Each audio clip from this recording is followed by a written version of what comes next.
Deputy CM Pawan Kalyan మంగళగిరిలోని ఆయన నివాసంలో కాలుష్య నియంత్రణ మండలి అధికారులతో సమావేశం నిర్వహించారు.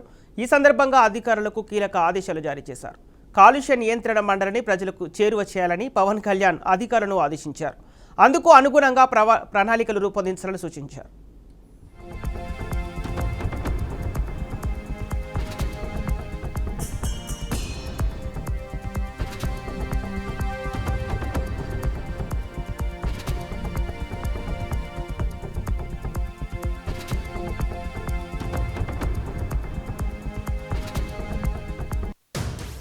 ప్రజలు కాలుష్య నియంత్రణ మండలి కార్యాలయాలకు వెళ్లి ఫిర్యాదులు ఇచ్చేందుకు ప్రతిరోజు 2 గంటల పాటు నిర్దేశిత సమయాన్ని ప్రకటించాలన్నారు. మండలి ప్రధాన కార్యాలయంతో పాటు రీజనల్, జోనల్ కార్యాలయాలను ప్రజలు తమ సమస్యలు తెలిసేందుకు సమయం కేటాయించాలని అధికారులను సూచించారు.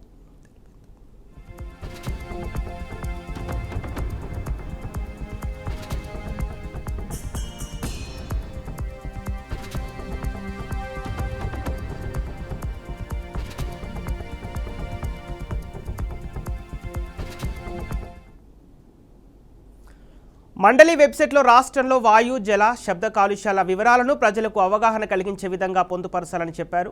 ప్రతిరోజు మధ్యాహ్నం 3 గంటల నుంచి సాయంత్రం 5 గంటల వరకు ఫిర్యాదులు స్వీకరించాలని తెలిపారు. ఈ సమావేశంలో మండలి అధికారులు భాస్కర్ రావు, శ్రీరామమూర్తి, ప్రసాద్ రావు పాల్గొన్నారు.